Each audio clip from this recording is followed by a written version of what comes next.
Bonjour et bienvenue à l'édition de ce matin. Nous allons nous entretenir sur le thème « Il est temps de se lever ». Et le passage que nous allons examiner est tiré du livre de Josué au chapitre 1, verset 3. Il est écrit « Tout lieu que foulera la plante de votre pied, je vous le donne, comme je l'ai dit à Moïse. » Josué a pris la tête du leadership de l'Assemblée de Dieu après le départ de Moïse. Moïse était un leader exceptionnel et que le Seigneur a puissamment utilisé pour sortir son peuple de la captivité. Moïse a dirigé le peuple pendant près de 40 ans et ce n'est pas évident de marcher sur les pas d'un homme aussi extraordinaire. Mais le Seigneur conforte Josué en lui faisant savoir que de la même manière qu'il a été avec Moïse, de la même manière qu'il doit conduire désormais le peuple du Jourdain jusqu'à la terre promise, il a été avec Moïse, il sera avec lui. Ce pays qu'Abraham avait vu, cette terre promise dont Moïse leur avait parlé. Et le Seigneur dit, tout lieu qui foulera la plante de votre pied, je vous le donne. Alors partout où le Seigneur les amène, partout où foule la plante de tes pieds, le Seigneur te donne ce territoire et il te dit que ce territoire est le tien au nom de Jésus. Alors tu peux aller aussi loin. Tu peux envisager des choses très grandes. Jusqu'où peux-tu aller? La plupart du temps, nous ne levons pas, ce n'est pas parce que Dieu n'est pas là, ce n'est pas parce qu'il n'agit pas, mais c'est parce que nous-mêmes nous limitons Dieu. Nous limitons Dieu dans nos mouvements, nous limitons Dieu dans notre pensée, nous limitons Dieu dans notre action. Il est temps de se lever et il est temps de dire au Seigneur, je sais que tu es avec moi et je sais que je peux aller le plus loin possible. Alors, essayons d'apprendre à nous projeter, à faire des plans grands. Parce que le Seigneur dit dans sa parole, il bénira notre entreprise. Mais comment se fait-il que toi qui connais cette parole, tu n'entreprends rien? Ceux qui ne connaissent même pas le Seigneur sont tout le temps en train d'entreprendre, quoique ça peut chanceler et ça marche des fois, mais ils entreprennent. Mais toi, tu n'entreprends rien. Qu'est-ce que tu veux que le Seigneur bénisse? Ça demande bien entendu, comme pour Josué qui doit prendre la tête de ce peuple nombreux, au courette, beaucoup de travail, beaucoup de combats, beaucoup de courage.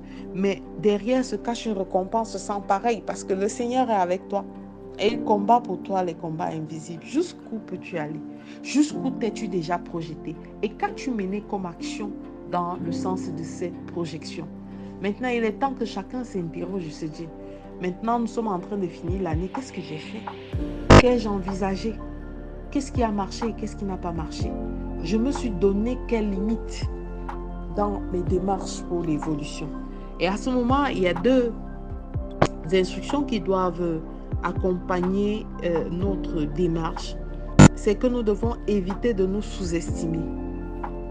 Ce que Dieu peut faire pour nous est largement plus loin que ce que nous pouvons penser, que ce que nous pouvons imaginer. Il a dirigé Moïse, il a fait après Josué. La plupart des gens se plaisent à vivre dans l'ombre des autres.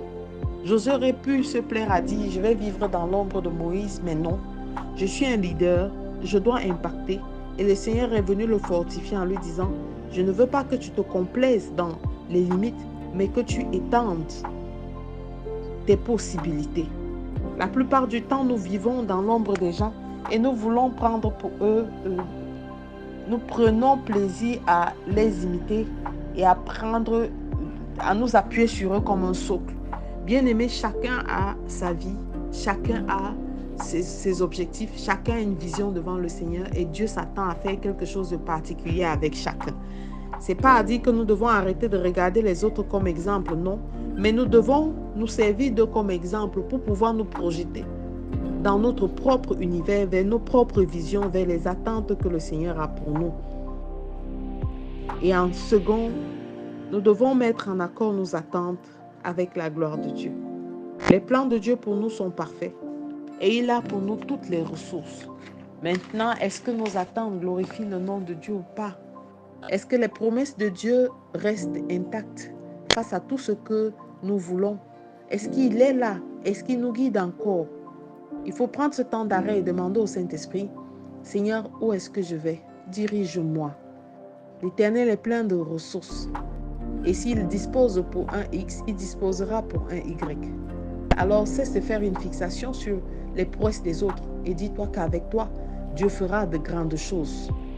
Je te recommande donc ce matin de faire cette prière, Père éternel. Tu es tout pour moi.